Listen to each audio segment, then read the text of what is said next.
तो स्टूडेंट्स, इस सेक्शन में जानते हैं कि सबसे पहले क्लासिफिकेशन करना किसने स्टार्ट किया।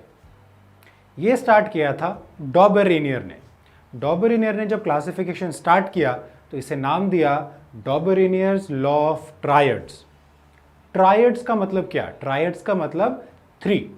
उन्होंने 3 एलिमेंट्स को अरेंज किए। ठीक है, उन्होंने अरेंजमेंट कैसे की? उन्होंने 3 एलिमेंट्स लिए जिनकी सिमिलर प्रॉपर्टीज थी और उन्हें increasing order of their atomic mass लगाया। ठीक है, और जब उन्होंने 3 एलिमेंट्स को जिनकी सिमिलर प्रॉपर्टीज थी एक साथ अरेंज किया तो उसे नाम दिया ग्रुप्स। ठीक है, जब 3 एलिमेंट्स को एक साथ अरेंज करने पर उन्होंने नाम दिया, वो नाम दिया ग्रुप्स। तो वो आज तक हम फॉलो कर रहे हैं कि एलिमेंट्स जिनकी प्रॉपर्टी सिमिलर होती है उन्हें हम एक ग्रुप में अरेंज करते हैं। ठीक है, पीरियोडिक टेबल में आप हमेशा देखेंगे जितने भी वर्टिकल लाइंस होती हैं, जो वर्टिकल लाइंस हैं वो आपके ग्रुप्स होते हैं, जितने भी हॉरिजॉन्टल लाइंस हैं वो आपके पीरियड्स होते हैं।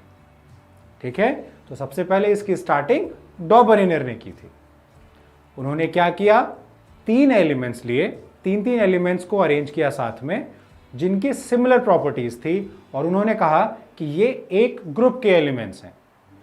ठीक है, और फिर उनको उनके increasing order of atomic mass भी उन्होंने अरेंज किया, यानी कि जिसका मास सबसे कम वो सबसे पहले आएगा, जिसका मास सबसे ज्यादा वो सबसे बाद में आएगा। ठीक है स्टूडेंट्स, तो उनके लॉ ऑफ ट्राइड्स क्या क्या थे? उनके ट्राइड्स में कौन कौन से एलिमेंट्स आए? जो उनका ट्राइड था वो थे lithium, sodium, potassium, calcium, strontium, barium, chlorine, bromine, iodine.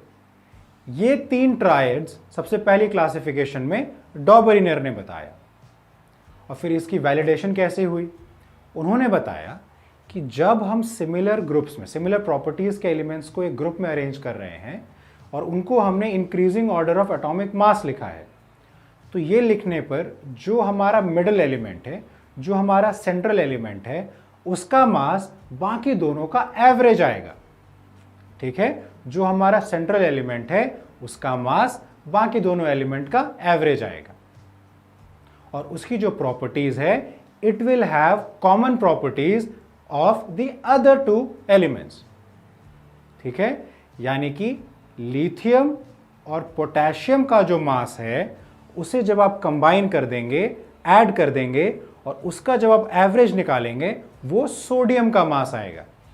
Lithium and potassium के मास का एवरेज करेंगे वो सोडियम का मास आएगा। ठीक है, आप करके देख लीजिए। लिथियम का मास 7 होता है, पोटेशियम का मास 39 होता है। 39 + 7 46, 46 का एवरेज 23 और 23 सोडियम का मास है। ठीक है, और यहां तक कि यह भी बताया कि सोडियम के अंदर जो प्रॉपर्टीज होंगी वो लिथियम और पोटेशियम के सिमिलर होंगी, कॉम्बिनेशन में भी होंगी। और दूसरे उन्होंने रखे calcium, strontium, barium, chlorine, bromine, iodine. तो ये थे डॉबरेनियर के ट्रायड्स। सबसे पहली प्रॉपर क्लासिफिकेशन यहां पर की गई। इसका बेसिस क्या रखा गया?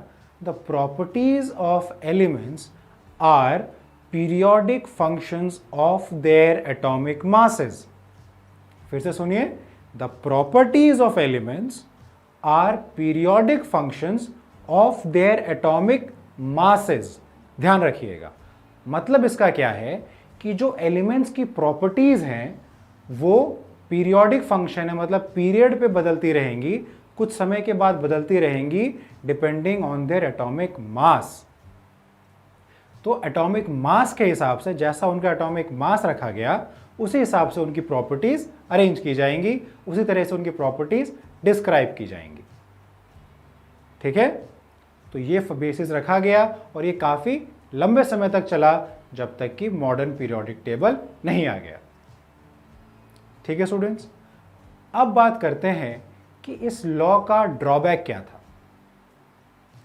क्योंकि ड्रॉबैक आया तभी इससे कुछ बेहतर लॉज भी बन पाए और जनरली स्टूडेंट्स ये होता भी है कि कभी किसी का ड्रॉबैक पता चल जाता है तब उसके बाद नई इन्वेंशन होती है, या जब कोई नई इन्वेंशन आ जाए या किसी एग्जिस्टिंग इन्वेंशन से बेहतर कुछ आ जाए तब हम उस प्रीवियस वाले में ड्रॉबैक्स निकालने लगते हैं, तो वो अपने आप उसका ड्रॉबैक हो जाता है। ठीक है स्टूडेंट्स, तो डॉबरिनियर का जो लॉ था वो सिर्फ और सिर्फ उन्हीं 3 ट्रायड्स तक फिट बैठा जो उन्होंने बताया था, और एलिमेंट्स तक ये फिट नहीं बैठा, क्योंकि एटॉमिक मास का जो वेरिएशन था वो एक यूनिफॉर्म वेरिएशन नहीं था, वो बहुत ज़्यादा हेवायर कंडीशन में चेंज होता रहता था। तो इसलिए उन 3 ट्रायड्स के अलावा और कहीं भी इनका ये लॉ फिट नहीं बैठा, और इस वजह से ये इनका ड्रॉबैक आ गया। बट ड्रॉबैक भले ही आया हो, जो इन्होंने अचीव किया, 3 ट्रायड्स बनाए, 9 एलिमेंट्स को इन्होंने अरेंज किया, तो वो एक बेसिस स्टार्ट हो गया जिससे कि एक प्रॉपर क्लासिफिकेशन स्टार्ट की जा सके। ठीक है स्टूडेंट्स, तो ये था आपका पहला क्लासिफिकेशन जो डॉबरिनियर ने बताया।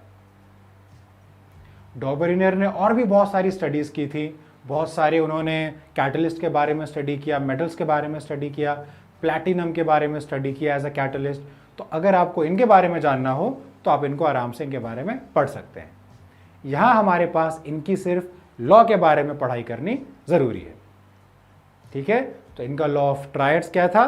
3 एलिमेंट्स इन्होंने अरेंज किए एक ग्रुप में, having similar properties and in increasing order of their atomic mass.